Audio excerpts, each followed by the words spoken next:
Salut, j'espère que tu vas bien. Aujourd'hui, on fait une petite dictée. Bon, elle n'est pas si petite que ça, hein. Une longue dictée. Alors, c'est une dictée niveau B1, B2. C'est une dictée que j'aime beaucoup parce que ça fait partie de l'histoire. Ce que je vais te lire, te raconter, ça fait partie de l'histoire de la Première Guerre mondiale. J'aime beaucoup l'histoire. Je ne sais pas si toi aussi. Et c'est quelque chose qui s'est passé à cette période, hein, pour Noël. Donc, voilà. Première lecture, tu m'écoutes. Deuxième, tu écris. Et troisième, on corrige ensemble. N'oublie pas que tu auras la traduction en anglais et en espagnol de la dictée dans les commentaires. Je vais lire naturellement, peut-être c'est rapide, mais ne t'inquiète pas, la deuxième lecture sera un peu plus lente, bien sûr. On commence. Première lecture. La trêve de Noël est le nom donné au cessez-le-feu qui a eu lieu à Noël. La première trêve de Noël remonte au XXe siècle, au début de la guerre de 1914-1918, alors que les troupes britanniques, belges, françaises affrontaient l'armée allemande sur le front ouest. À l'approche de Noël 1914, les armées des deux camps déploraient déjà de nombreuses victimes. Les soldats des deux camps positionnés dans des tranchées ont été surpris tant par la résistance et le courage de l'ennemi que par la violence des combats. Par endroits, ces tranchées n'étaient séparées que de quelques dizaines de mètres. Le 24 décembre 1914, les troupes se préparaient au réveillon malgré le froid, malgré la guerre. Les soldats allemands ont commencé par installer des arbres de Noël sur les tranchées. Ils y ont aussi disposé des bougies ainsi que des lanternes de papier visibles du camp adverse. La veille de Noël, dans les deux camps, le son du canon a laissé place au chant de Noël. Les soldats, pourtant ennemis, se sont interpellés et sont parfois sortis pour se retrouver au milieu du No Man's Land. Ils se sont parlé après des mois de bataille acharnée. Certains se sont échangés des cadeaux. La première trêve avait lieu. Le lendemain, le phénomène n'a pas cessé. Il s'est même amplifié. Des soldats se sont à nouveau retrouvés sur le No Man's Land pour s'occuper des morts, parler ou jouer au football. Parmi les combattants allemands, le célèbre chanteur d'opéra Walter Kirchhoff a chanté un chant de Noël. Les militaires français, émus, l'ont applaudi jusqu'à ce qu'il recommence à chanter. Ces premières trêves de Noël ont surtout eu lieu entre les soldats allemands et britanniques. Elles ont été observées à de nombreux endroits sur le front ouest, notamment à Houplines, à Bois-Grenier, dans le secteur britannique et autour d'Arras, pour le secteur français. Inquiets de ces moments de fraternisation, les états-majors ont réagi très vite et ont ordonné leur interdiction. Il faut aussi noter qu'aucun journal français n'a rendu compte de ces moments de fraternisation, car il était hors de question de rendre l'ennemi sympathique. Waouh, hein, c'est incroyable cette histoire. Je ne sais pas si tu savais. Hein. Deuxième lecture, tu écris, je lis lentement. La trêve de Noël est le nom donné au cessez-le-feu qui a eu lieu à Noël. La première trêve de Noël remonte au XXe siècle.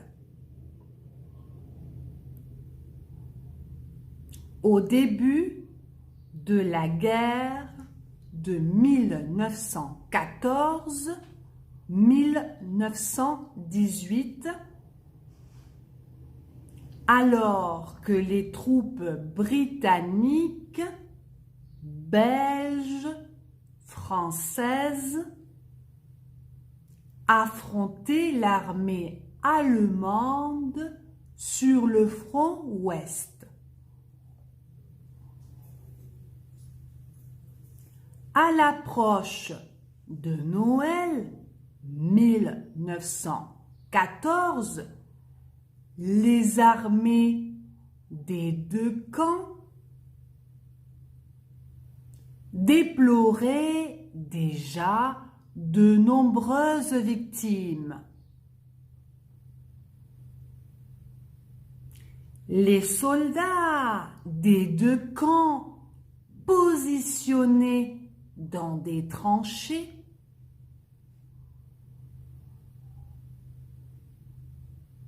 ont été surpris tant par la résistance et le courage de l'ennemi que par la violence des combats. Par endroits, ces tranchées n'étaient séparées que de quelques dizaines de mètres. Le 24 décembre 1914, les troupes se préparaient au réveillon malgré le froid, malgré la guerre.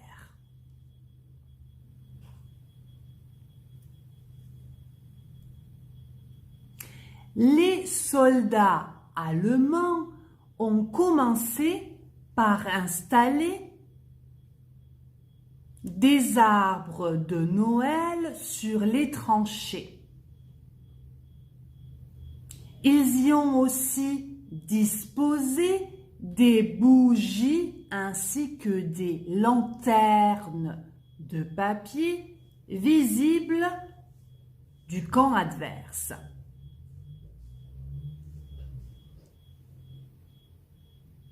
La veille de Noël, dans les deux camps,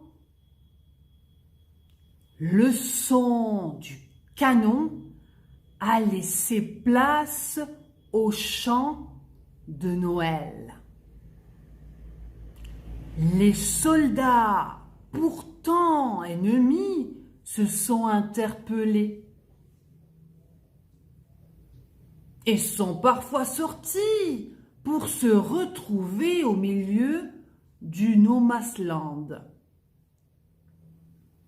Ils se sont parlé après des mois de bataille acharnée. Certains se sont échangés des cadeaux. La première trêve de Noël avait lieu. Le lendemain, le phénomène n'a pas cessé. Il s'est même amplifié. Des soldats se sont à nouveau retrouvés sur le No Man's Land pour s'occuper des morts, parler ou jouer au football.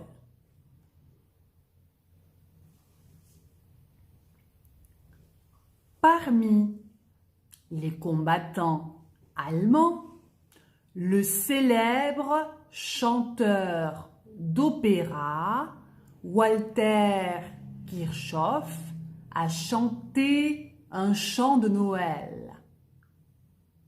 Les militaires français émus l'ont applaudi jusqu'à ce qu'il recommence à chanter.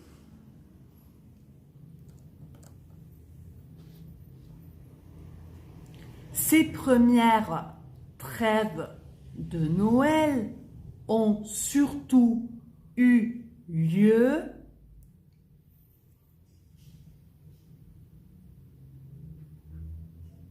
entre les soldats allemands et britanniques.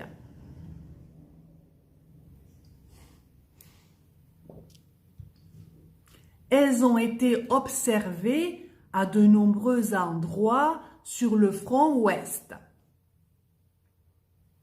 notamment à Upline, à Bois-Grenier dans le secteur britannique et autour d'Arras pour le secteur français.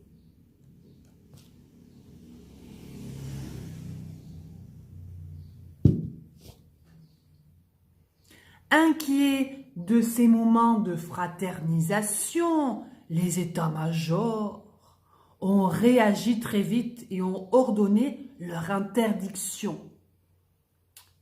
Il faut aussi noter qu'aucun journal français n'a rendu compte de ces moments de fraternisation, car il était hors de question de rendre l'ennemi sympathique. Oh là là là là là là, quelle dictée, hein? Bon, j'espère que tu as pu suivre parce que c'est long. Troisième lecture, on corrige. Allez. La trêve de Noël est le nom donné au cessez-le-feu qui a eu lieu à Noël. La première trêve de Noël remonte au XXe siècle. Hein, tu vois, quand tu as des siècles, 20e, 19e, 18e, 20e siècle, au début de la guerre de 1914-1918, alors que les troupes britanniques, belges et françaises affrontaient l'armée allemande sur le front ouest. À l'approche de Noël, de 1914, les armées des deux camps déploraient déjà de nombreuses victimes. Et oui, les soldats des deux camps positionnés dans des tranchées ont été surpris tant par la résistance et le courage de l'ennemi que par la violence des combats. Par endroits, ces tranchées n'étaient séparées que de quelques dizaines de mètres. Le 24 décembre 1914, les troupes se préparaient au réveillon, on dit réveillon, malgré le froid, malgré la guerre. Les soldats allemands ont commencé par installer des arbres de Noël, c'est incroyable, sur les tranchées. Ils y ont aussi disposé des bougies. Des bougies, c'est ça. Moi, j'aime les bougies, c'est ça. Quand tu allumes, hop, une petite bougie. Alors, des bougies, ainsi que des lanternes de papier visibles du camp adverse. La veille de Noël, dans les deux camps, le son du canon a laissé place au chant de Noël. Les soldats pourtant ennemis se sont interpellés et sont parfois sortis pour se retrouver au milieu du No Man's Land. Incroyable. Ils se sont parlé après des mois de bataille acharnée. Certains se sont échangés des cadeaux. La première trêve de Noël avait lieu. Le lendemain, le phénomène n'a pas cessé. Il s'est même amplifié. Les soldats se sont à nouveau retrouvés sur le No Man's Land pour s'occuper des morts, parler ou jouer au football. Parmi les combattants allemands, le célèbre chanteur d'opéra Walter Kirchhoff a chanté un chant de Noël. Les militaires français émus ils l'ont applaudi, jusqu'à ce qu'il recommence à chanter. Ces premières trêves de Noël ont surtout eu lieu entre les soldats allemands et britanniques. Elles ont été observées de nombreux endroits sur le front ouest, notamment à Upsline, à Bois-Grenier ou dans le secteur britannique et autour d'Arras pour le secteur français. Inquiets de ces moments de fraternisation, les états-majors ont réagi très vite et ont ordonné leur interdiction. Il faut aussi noter qu'aucun journal français n'a rendu compte de ces moments de fraternisation car il était hors de question de rendre l'ennemi sympathique. Ouais. Est-ce que tu savais ça? Wow. Est-ce que tu as appris quelque chose? Waouh, pour moi c'est incroyable ça, vraiment, vraiment. Maintenant, je vais te poser 3 petites questions. J'attends les réponses dans les commentaires. À quand remonte la première trêve de Noël? Quelles nations sont citées dans la dictée? Qu'ont fait les soldats des 2 camps durant cette trêve? Voilà, j'espère que cette dictée, longue dictée, t'a plu. N'oublie pas de partager ma vidéo, de me mettre un petit cœur si vraiment cette dictée t'a intéressé. Ce sont des sujets vraiment qui font partie de l'histoire et c'est très intéressant. Donc voilà, raconte-moi aussi comment s'est passée la dictée, partage-moi la dictée si tu as envie. Moi, ça me fait toujours plaisir de voir les dictées, vos messages. Donc voilà, je vous dis à très vite dans de nouvelles dictées et de nouvelles vidéos de Frances en tu vida.